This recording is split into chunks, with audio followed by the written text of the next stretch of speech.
Hey, what's going on guys, it's FourEyes's Dave here, and welcome to a different kind of video today. I'm going to be doing a vlog, but I'm also going to be talking to you guys about my most anticipated games of 2015. I'm really looking forward to a lot of the games which are coming out this year in comparison to last year. I mean, 2014 was the year of things that were overhyped and things which just didn't seem to work on release. I mean, we had Titanfall, which was very hyped up.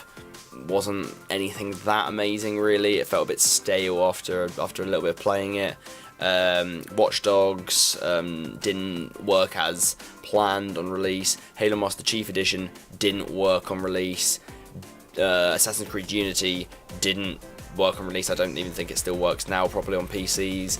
And then Destiny, which apparently was a great game, but still, you know, it's overhyped. And when something's overhyped a bit too much, it can drop down and not really be as good in people's eyes.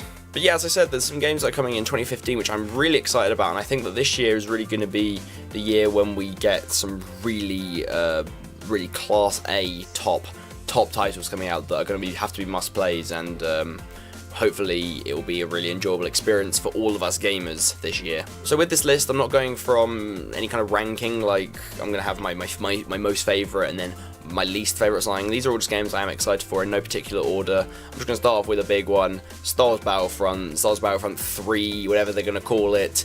It's surely going to be good. It's being made by DICE, you know, the people who make Battlefield, and if they can bring that scale to the Star Wars setting, I think it would be great. I mean, the thing I'm hoping it isn't is it doesn't just play like kind of Star Wars setting Battlefield, if you get what I mean, like almost as if it could be a DLC for Battlefield with Star Wars weapons and stuff. That would be cool, but I want it to be its own game, and I just want DICE to bring their charm of multiplayer gaming into the Star Wars Battlefront series and make it something really good. Also, something I'm actually really hoping that they do is they bring in a decent story to it, because it's obviously going to have great multiplayer. I don't think we can doubt unless it is really just overhyped.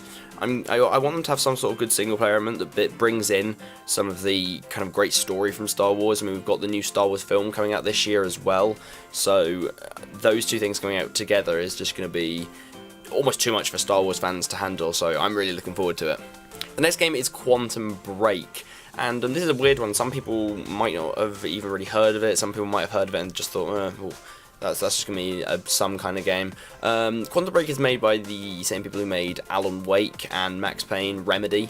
Never really got into Max Payne, but Alan Wake is actually one of my favourite story games ever. I think the thriller aspect of Alan Wake and some of the horror elements it's like reading a book. It's absolutely brilliantly written, great voice acting, and it was one of the most gripping games I've ever played with the story. So I'm hoping Quantum Break can do the same thing in a next-gen setting with amazing graphics. I've seen some gameplay of it, and it seems like it's the same kind of third person that we come to expect from Remedy games. It's based around kind of like time warping, sort of, like they can stop time in crime scenes and stuff. So I think it's going to be a crime-driven game kind of thing, but with some really cool elements put in, kind of like how Alan Wake had the idea of the darkness is really your enemy.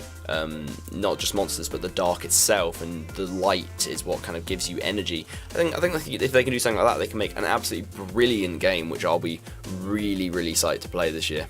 Coming up next is a game which we haven't had a game in this series in a long time, and that is Rainbow Six Siege. Now, all I've really seen of this is that multiplayer trailer, where they break into the house and they have to try and save the civilian. So it's classic Rainbow Six, you know, breach and clear. I don't know what I was trying to say there. Breach and clear and save the civilian, but in a multiplayer setting. And also that's a really small map that they showed you there. How it's actually a very small house. I'd like to hopefully see some varying sized maps, and I think it is going to be a multiplayer only game, which I think is absolutely fine for that game, because I think the multiplayer is going to be so unique that hopefully it brings something new. The problem with a lot of unique multiplayer games is sometimes the unfamiliarity can hinder the game. People go into it and they can't really latch onto it because it is so unfamiliar. But I think with a game like Rainbow Six, they can't really go wrong. I think it's going to be a good game, and whether it becomes some stupidly popular game or not, I just think it'll be enjoyable to play. This next game is a game which I wouldn't actually be able to play if it were to come out now, and it's because it's for the Wii U, and if we were going to take any game which is coming out for the Wii U this year and say that's going to be amazing, it's obviously going to be The Legend of Zelda Wii U. We don't actually know what it's called yet, but The Legend of Zelda Wii U is what I'll call it for now. It looks like it's got a much more open world setting like some of the older Zelda games. Like if we go back to Ocarina of Time and Majora's Mask, I actually think you have a very more open world than some of the newer ones. I felt like Skyward Sword was very linear. You kept going back to all these same places. I want it to go back to Ocarina of Time status where you can kind of just like get a bomb out, chuck it against a boulder against the wall and go in. You can find like loads of collectibles and stuff. I felt like that was missing from Skyward Sword. I think Twilight Princess did it pretty well, but we haven't had that open world that we've had since the old Zeldas, and this is taking open world to a whole new level. I mean, like, it's like Skyrim level, where they can say, oh, if you see a hill over there, you can go there.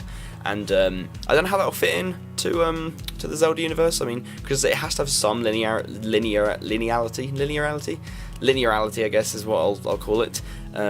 Otherwise, it might become a bit too complex how it's all laid out. But hopefully they lay out the dungeons well, make really good bosses. I want some amazing boss fights. Hopefully it looks good in HD and it just plays well. And I honestly think it's going to be an absolutely brilliant game. It's Nintendo making a Zelda game, and as long as they kind of stick to what they know in certain aspects and pick the right new things to put in, and they'll make a game which for me will be hopefully more enjoyable than Skyward Sword was, because I wasn't as big a fan. So yeah, Zelda Wii U, it's going to be absolutely amazing. So coming on to the fifth game on this list is Mirror's Edge 2. Once again, we don't actually have a name for this. It could be Mirror's Edge blah blah blah blah blah, but I'm just going to call it Mirror's Edge 2. Mirror's Edge 1 I played on my channel, so anyone who is familiar with me playing that game knows I can't talk enough praise about it. I can't remember the exact year it came out in, but for the year it came out in, it felt so ahead of its time. I played it relatively recently, it was within the last year, and it played like a next-gen game, even though it was built on older-gen hardware. And that makes me believe that this new one is going to play absolutely brilliantly. The aesthetics and the graphics of the game is amazing, the movement is so unique, and it's also going with open world like the Zelda game is. It's going to go with some open world aspects, which will be quite cool, and hopefully they put in some multiplayer into it, because I really think the multiplayer are really cool. Races, I'd rather see something like a race mechanic really go into the parkour rather than the shooting, unless they improve the shooting from last time, because I mean that's the point I can talk about. The shooting in Mirror's Edge 1 was a bit, that wasn't what really drove the game. Like the fighting and the hand-to-hand combat was much better than the shooting. So hopefully, if they bring in some multiplayer aspects, or maybe some co-op kind of drop in, drop out with the open world, that could be really cool. So Mirror's Edge, I don't even know when it comes out, but I will definitely be picking that up on PC when it comes out. The next game is probably the only game on my list which I am not going to buy. Yeah, I'm really anticipating it, and that sounds kind of weird, but the game is Halo 5 Guardians, and I don't think that anyone who's ever played Halo can say I'm not excited for it, because if we go back to Halo 4, it wasn't really what we wanted. It lost its competitive value that it had in Halo 2, 3 and Reach, and it just felt a bit too much like an arcade, just shoot 'em up, and there wasn't really any depth to the game, hence why it wasn't as big on the pro circuit, and I really do like my competitive games at the moment. I'm a really big fan of League of Legends, I was a fan of Call of Duty competitive and Black Ops, and I'm really hoping that what Halo 5 can do is bring back the competitive nature. Now, as I said, I will not be buying it because it will be an Xbox One exclusive, and I don't see myself buying an Xbox One in the next year. If I'm going to buy anything, it will most likely be a Wii U for the Zelda, Smash Bros. Hopefully I'll be picking one of them up relatively soon. An Xbox One probably won't be making its way into my living area, simply because I don't find the need for it, but I'm really hoping that Halo 5, really hoping that 343 can pull it together and bring out a game that is worthy of being called Halo, simply because I'm a fan and I just want them to do well and I want it to be a popular game, and hopefully it makes its way back onto the pro circuit. The next two games I'm going to talk about are kind of weird, I guess, because we really don't know much about them. The first one is No Man's Sky, and this is another game which could just be, you know, the hype train engaged, because what we've seen of it is you can get in a spaceship, you can fly out of a planet which you kind of control and have like know very familiarly, and just fly into another atmosphere, another planet, in a random place, in a random universe, which your friend could be on, and you can just do stuff. That's the problem only at the moment, is we don't really know what you can do. It just looks goddamn awesome and just drop dead gorgeous in terms of the aesthetics. And that means I'm really excited for it, because it looks new, and I'm always up for playing things which are new. I've recently bought the game Space Engineers, which is an early access game on Steam, and it made me kind of think of No Man's Sky, because it's got the same aspects of, like, you know, you can fly out and fly spaceships and stuff, and I'm hoping that there'll be a building aspect maybe to your spaceships. It doesn't have to be stupidly complex, but I like games with customization and exploration. Maybe you can like hunt different aliens and stuff. We don't really know what's going to happen in this game, but I'm still really anticipating it. The next game, which a lot of people probably just kind of glossed over and didn't really think about, is Inside. Now, Inside is the Spiritual Works successor to Limbo, another game which I did play on this channel, and it doesn't look like Limbo at all, except for it being kind of dark and mysterious, and there not seem to be much of a story. Its aesthetic is different. You know, your character has there's a bit more colour to the game. It's not just black and white. There's like kind of there's greyish tones in there, and the people are more 3D. But it looks like it plays similar. It looks like it has the same puzzle aspect, and it looks like it has the same atmosphere. So really, as long as they can't really mess the game up, I almost think it has to be a good game, and it has to be one that I'll pick up. It's not going to be stupidly expensive, because it's an indie game. It's the only game on this list which is an indie game, and yeah, I just think it's going to be great.